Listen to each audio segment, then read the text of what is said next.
In a Midnight Musings televised in 1980, Carl Sagan, clad in his trademark turtleneck and blazer, turns his gaze from the vast cosmos to us, a tiny blue speck in the cosmic ocean, and invites us to ponder our mortality against the boundless universe.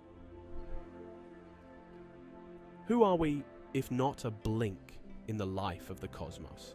He asks.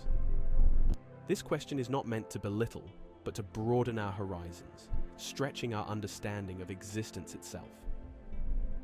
In this voyage with Sagan, we are not merely examining the mechanics of the stars, but are delving into the philosophical tapestry that questions the essence of life and the concept of immortality.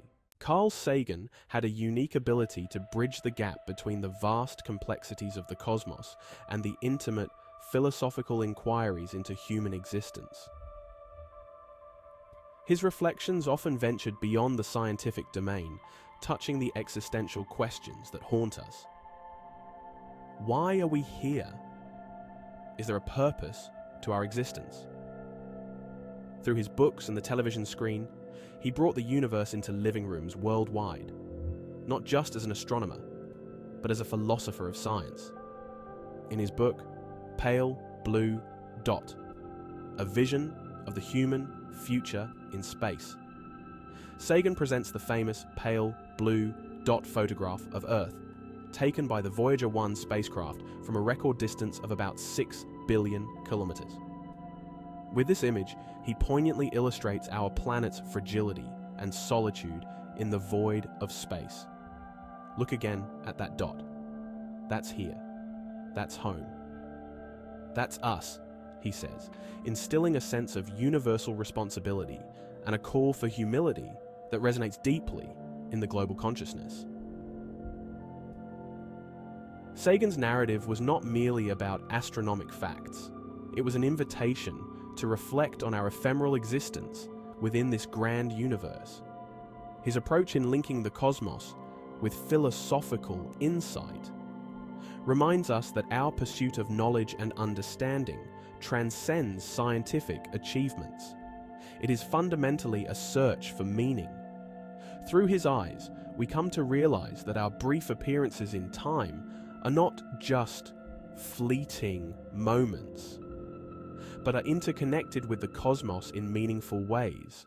To Carl Sagan, mortality was not a morose topic, but an exhilarating part of the human experience.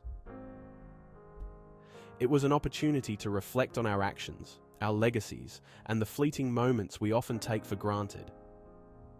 This view is encapsulated in his often quoted reflection. I don't want to live on in my works. I want to live on in my apartment. This quip, delivered with his characteristic dry wit, underscores a profound acceptance of life's transience and a playful recognition of his mortal limits. Sagan's musings on mortality are deeply intertwined with his views on the universe. In contemplating the great expanse, he often drew parallels between the life cycle of stars and human existence. Just as stars are born, shine, and eventually expire in splendid supernovas, humans too lead lives that, however brief, have the potential to illuminate in their own right. His philosophical discourse encourages us not to brood over the inevitability of death, but to revel in the cosmos of opportunities that life affords. In fostering this cosmic perspective, Sagan not only democratized science, but also implanted a subtle seed of existential inquiry within his audience. His teachings prompt us to ponder, if the universe is indeed composed of billions of galaxies, each with millions of stars, then what roles do our joys, sorrows, and dreams play in this vast script? It is here, in this melding of the cosmic and the personal, that Sagan's lessons resonate most profoundly, urging us to live fully in the awareness of our mortality. In a heartfelt reflection titled Lessons of Immortality and Mortality from my father, Carl Sagan, Sasha Sagan shares a profound conversation from her youth. She was curious about her paternal grandparents, whom she'd never met, unlike her mother's side of the family. Her father, Carl Sagan, responded with a wistful tone, because they died. When Sasha asked if he would ever see them again, Carl Sagan paused, contemplating his response. He admitted there was nothing he desired more than to reunite with his parents. However, he firmly believed in the importance of evidence to support such claims, and sadly, he found none to affirm the existence of an afterlife. Why? Sasha pressed. Carl Sagan then explained, with a gentle earnestness, the risk of accepting beliefs merely because we want them to be true. It can be dangerous, he cautioned. Beliefs without scrutiny can lead to deception, especially when they come from figures of authority. He stressed that truths worth believing are those that can endure rigorous questioning. This experience led Sasha to grapple with the concept of mortality.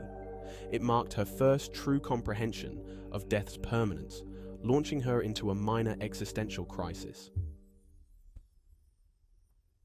Amid this turmoil, her parents offered comfort, grounding their reassurance in their steadfast, scientific beliefs.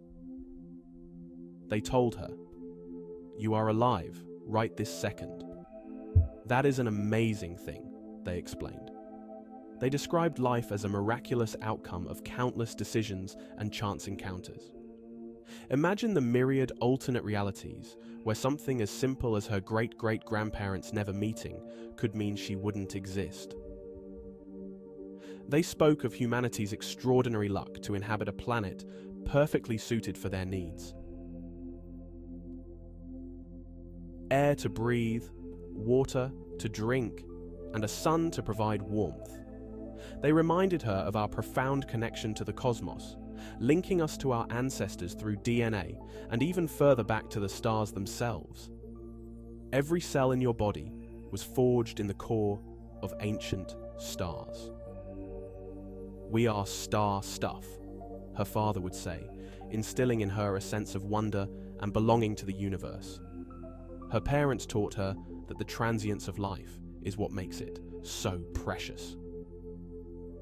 Even though it's not forever, and because it's not forever, being alive is a profoundly beautiful thing that each of us should cherish deeply, they imparted. Life's impermanence enhances its beauty, and if we live forever, it would lose its awe. Through his words and through his wonders, Carl Sagan taught us that to explore the universe is also to explore ourselves. Each look into the cosmos is a mirror reflecting our own lives back at us, laden not only with questions of how and why, but also with a silent, resounding appreciation of the now. In the grand tapestry of existence, Sagan's philosophies offer a serene acceptance of our temporal part in the universe, while also celebrating the uniquely human ability to understand and cherish this brief moment we are given.